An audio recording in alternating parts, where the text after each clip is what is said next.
warahmatullahi wabarakatuh. Nahmaduka ya Allah wa ala ni'amik wa alaik wa salli wa sallim ala sayyidi anbiya'i Nabiina Muhammad wa ala alihi wa ashabihi wa man tabi'ahum bi ihsanin ila yaumil liqa'i. Amma ba'd. Janabal muhtaramin, para alim sesepuh, tokoh masyarakat, wabil akhas keluarga besar Allah yarham Ibu Marwiyah binti Haji Binar, teriring doa mudah-mudahan selalu diberikan kesabaran dan ketabahan. Hadratul masyayikh wal kayain wabil akhas Halo Ustaz Muhyiddin selaku Ketua DKM, Halo Ustaz Abdul Razak Makmun, Halo Ustaz Haji Taufik, panjenenganipun Halo Ustaz Mas Mudi, Halo Ustaz Husni, banyak banget Ustaz ini. Alhamdulillah. Dan ustaz-ustaz lain, mohon maaf saya tidak bisa sebut nama, saya tidak bisa kata.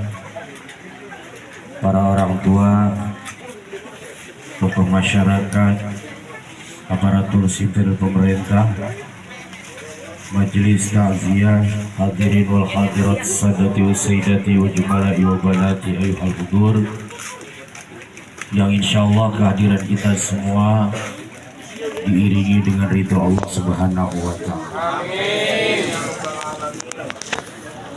Alhamdulillah, alhamdulillah, pada malam hari ini kita bisa berkumpul, bermuajahah, bersilaturahim, bertakziah dalam rangka menuju hari wafatnya orang tua kita Ibu Marwiyah. Tentunya yakin, seyakin-yakinnya apa yang kita lantunkan tadi, yang kita mohon ke Allah dengan wasilah pembacaan surat Yasin, zikir, tahlil, tahmid, dikabul Allah Subhanahu wa ta'ala. Amin. Dan juga apa yang menjadi sedekah yang telah dikeluarkan dari zuriyah almarhumah diberikan balasan yang berlipat kali ganda. Amin ya rabbal alamin. Para hadirin sekalian yang dimuliakan Allah Subhanahu wa ta'ala, kata Nabi Sallallahu Alaihi Wasallam, nasihat itu ada dua. Yang pertama, nasihat yang bisa berbicara. Ada nasihat yang gak bisa berbicara. Ada nasihat yang bisa ngomong, ada nasihat yang kagak ngomong. Kalau enggak ngomong berarti kita kudu merhatiin. Nasihat yang bisa bicara, yang bisa ngomong, yaitu Al-Quran dan hadis atau sunnah Rasul. Kalau orang berpegang teguh kepada Al-Quran dan sunnah Rasul, insya Allah gak bakal sesat. Maka Nabi pernah bilang, aku tinggalkan kalian dua perkara, taraktu fikum amrayn lan tadillu bihima abad. Kamu tidak akan sesat selamanya selama berpegang teguh keduanya, yaitu Al-Quran dan sunnah Rasul. Saat ini saudara, kita hidup di zaman dilematis, di simpang tiga budaya, modernisasi, westernisasi, dan islami. Kalau zaman dulu orang bagaimana menurut agama dulu, dia ikutin. Kalau nggak sesuai dengan agama baru dia tinggal. Kalau orang sekarang terbalik, make dulu agama di nomor 2-in. Bagaimana menurut Quran hadis itu belakangan. Contoh, wanita-wanita zaman dulu, kalau Al-Quran menyuruh, Allah menyuruh bilang tutup aurat, barulah terjadi budaya pakaian longgar-longgar. Kalau sekarang pakaian udah ketat, baru nanya menurut agama bagaimana. Ini terbalik sekarang. Sampai ada istilah hijabas, sampai ada istilah hijab syar'i. Padahal hijab itu ya udah syar'i. Orang sekarang maaf, badannya udah ketutup, pakai jilbab, baru nanya bagaimana menurut agama, boleh apa kagak. Kudungan make, baju make cuman ketat, celana make cuman legging. Kalau nggak percaya, besok Minggu jalan-jalan ke tol.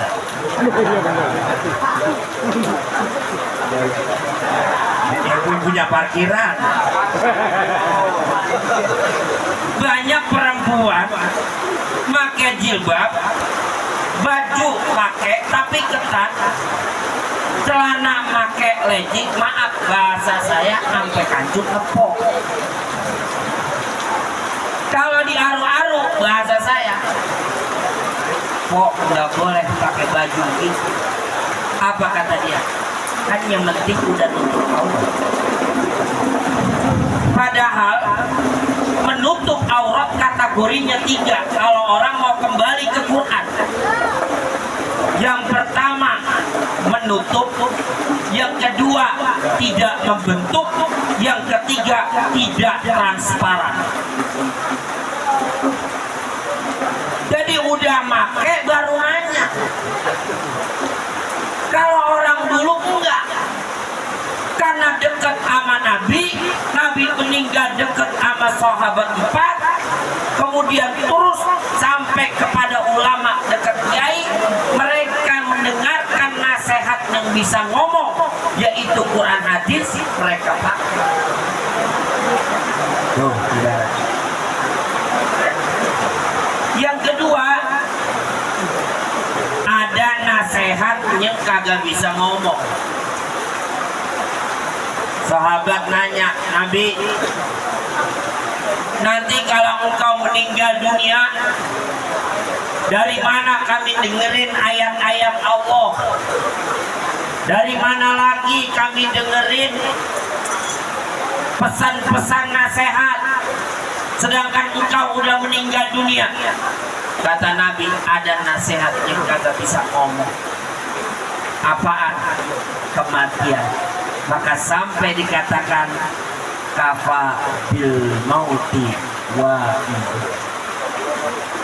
cukuplah kematian itu wa'izo, bukan kafa bil mauti nasihat. Apa maksudnya? Kalau nasihat itu pesan,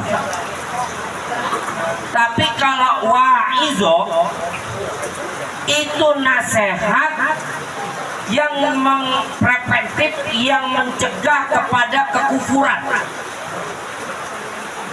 Maka ada ayat, ud'u ila sabili rabbika bil hikmati wal mau'izatil hasanah. Nasihat yang mengandung jangan sampai kita kafir. Kalau pengen kita gak kufur, lihat mati. Saudara, kiamat sudah dikasih tahu belum? Belum. Mati Benar, itu doang dua. Kullu syai'in halikun illa wajhah. Semuanya bakal hancur kecuali zat Allah.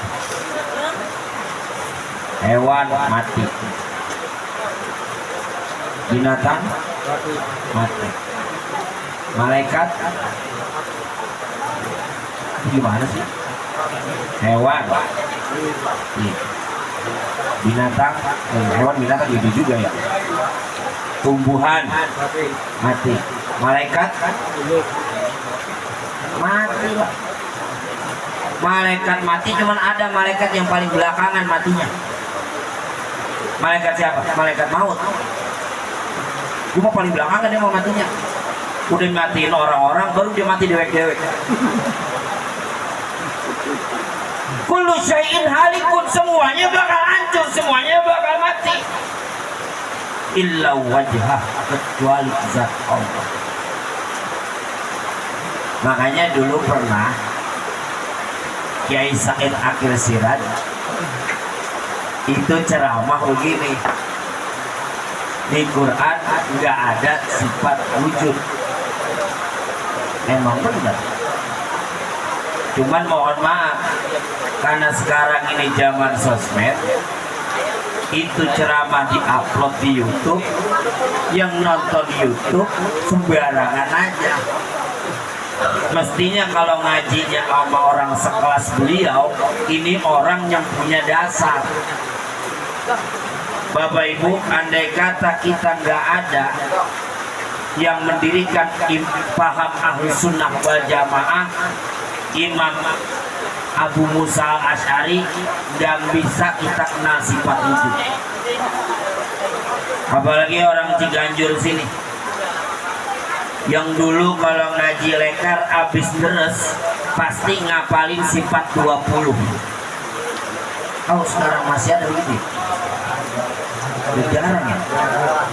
Dulu udah hilang. Dulu kalau habis deres guru mu'allim ngajakin wujud idam bako mukhalafatul hawadisi iyamuhu binafsihi wahdaniyah irodah ilmun sama basur kalam al-muridah aliman hayyan sami'an basiran mutakalimah. Dulu diajarin.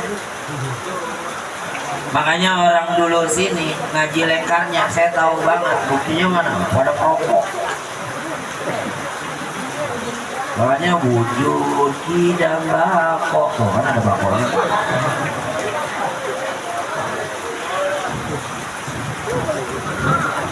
Yang namanya wujud nggak usah disebut. Contoh, Ana Khalil, Ana Syaroni, Ana Muhyiddin, Ana macam-macam. Besok semua anak ini nggak ada. Kenapa? Karena kullu syai'in halik, semuanya pasti akan hancur. Yang sisa cuma satu, la ilaha illa ana fa'budni. Makanya nggak ada seperti itu, nggak usah diadain. Kalau di Al-Quran, tapi kalau nggak ada Imam Abu Musa Al-Asy'ari, Imam Hasan Al-Maturidi, nggak ada. Kita nggak bisa kenal. Anta Muhammad, Anta Ahmad, Anta Hamid, Anta Abdurrahman, semuanya Anta. Besok Anta ini hilang. Kullu syai'in halik. Yang sisa cuma satu, la ilaha illa anta subhanaka inni kuntu minaz zalimin. Huwa Khalil, Huwa Ahmad, Huwa Hasan. Besok semua huwa ini kullu syai'in hancur mati, yang sisa cuman satu, la ilaha illa huwal hayyul. Makanya dalam sifat wujud saudara, kita ini masuknya kategori jaizul wujud atau mungkinul wujud. Boleh ada, boleh kagak, tergantung Allah. Saudara pernah ngeliat wayang? Wayang kulit ya? Itu kan yang dijejerin di layar kan banyak banget. Belum yang di kotak. Apa dikeluarin semua itu, dimainin semua? Kagak. Paling yang dimainin cuma berapa biji. Apa artinya? Terserah dalangnya. Kapan dia keluar kotak? Terserah dalangnya. Kapan masuk lagi kotak? Terserah dalangnya. Dalangnya umpamanya itu Allah. Kita manusia jaizul wujud, boleh ada, boleh kagak. Makanya dalam falsafah angka 0 ke 1, 1 ke 2, 2 ke 3, habis 3 balik lagi 2, balik lagi 1, balik lagi 0. Kita ini dulu 0, nggak ada, kemudian kun fayakun, jadilah 1. Yang namanya kita hidup nggak bisa sendiri, pengen punya temen. Nabi Adam di sorga kurang enak bagaimana? Kesepian. Pengen punya temen. Akhirnya diciptakan pasangan kita, dapat bini jadi 2. 0 ke 1, 1 ke 2, habis 2 kita punya anak. Jadi 3, kita, bini, anak, bini, suami, anak. Nah anak ini biasanya kalau makin lama makin gede, dia kagak betah di rumah. Keluar, akhirnya lama-lama kena cewek minta kawin. Akhirnya nih anak nikah kawin. Nah anak kalau udah nikah, udah kawin, biasanya dipisah, dapurnya misah, kamarnya misah, syukur bisa bangun sendiri. Anak lama-lama udah nikah, udah misah, kita tinggal berdua lagi. Temen datang main, Waalaikumsalam. Bocah pada kemana? Ya bocah pada di rumahnya masing-masing. Belum masih apa? Tinggal berdua aja nenek-nenek. Berdua. Entar lama-lama nih, kalau nggak kita duluan, bini kita duluan. Mati juga. Akhirnya tinggal 1. Kira-kira yang enak kita duluan apa bini kita duluan, Pak? Duluan. Oh, kalau kita duluan yang mati, bini kita hidup, anak rawat, Pak. Ini laki mati, ibu hidup, anak ada, anak rawat. Buktinya mana? Lihat Nabi Muhammad yatim dari kecil, emaknya yang ngerawati. Presiden Soekarno, Presiden Soeharto, Presiden B.J. Habibie, Megawati, Gus Dur, SBY, Jokowi, rata-rata yatim dari kecil. Jadi anak hebat. Kenapa? Rawatan emak.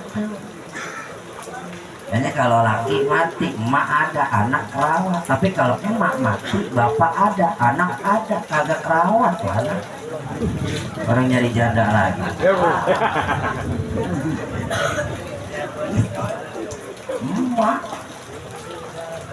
Makanya ini kehilangan emak luar biasa. Musibah. Nanti lama-lama nih, kalau bini kita duluan mati atau kita duluan mati, lama-lama mati juga. Akhirnya balik lagi 0. Jadi 0 ke 1, 1 ke 2, 2 ke 3, 3 balik lagi 2, balik lagi 1, balik lagi 0. Mana yang kita bawa ke Allah? Nggak ada kecuali amal. Udah itu doang. Orang dunia makan cuman gantian doang. Rumah yang nempatin orang tua meninggal yang nempatin anak. Orang tua punya motor, punya mobil. Orang tua meninggal, motor mobil yang make anak. Orang cuma gantian doang. Kadang-kadang orang tua belum mati udah gantian. Biar dijual. Maaf, di sini ada yang kawin sama janda. Ada yang kawin sama janda. Ya sama, ini udah gantian juga. Orang dunia daruman la darola wa maluman la malala. Dunia ini rumahnya orang yang kagak punya rumah, hartanya orang yang kagak punya harta. Maka nggak pantas kita berlaku sombong. Apa dikira kalau banyak duit bakal hidup lama? Enggak. Tentu. Lah korun duitnya sabrek-abrek. Dia mati juga. Apa dikira kalau orang sehat terus nggak sakit-sakit matinya bakal lama? Enggak.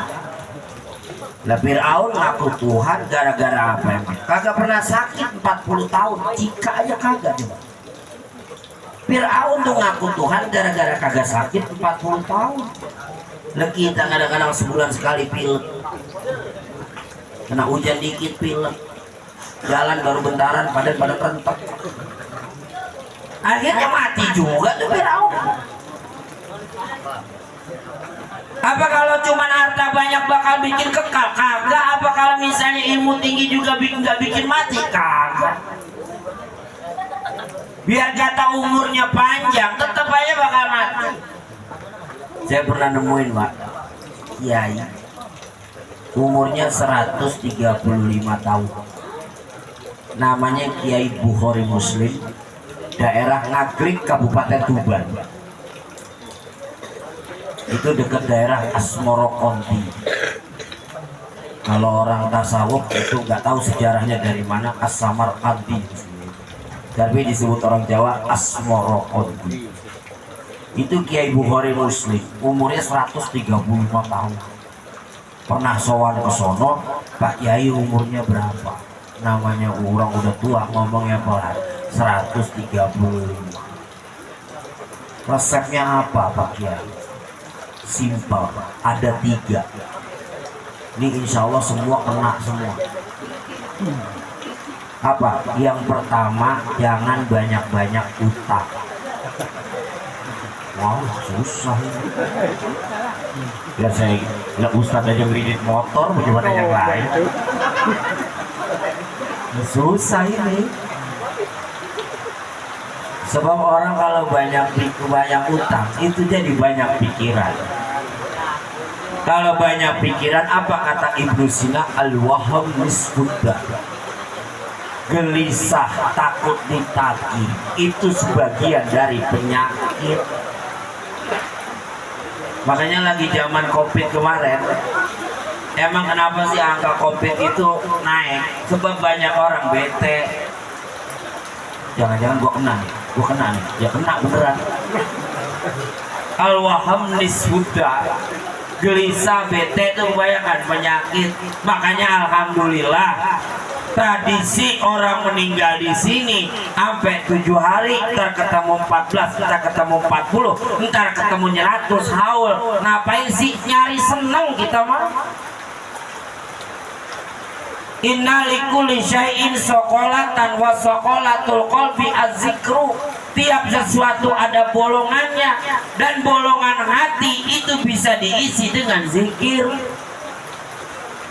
Kita wirid di rumah, la ilaha illallah, jangankan 133 aja malas. Alhamdulillah ada tahlilan begini, ngikutin kagak berasa 33. Baca Yasin di rumah sendirian, malas. Juga kalau inget doang. Tapi karena ada orang meninggal begini, lah ngikut saudara. Emang apa sih kalau di rumah malas Yasinan sama tahlil? Jawaban paling gampang, kalau baca sendiri gak ada yang berkatin Ustaz. Kalau rame-rame makan apa? Bapak-bapak nggak apa-apa Pak, silakan makan. Yang kagak boleh makan masalah.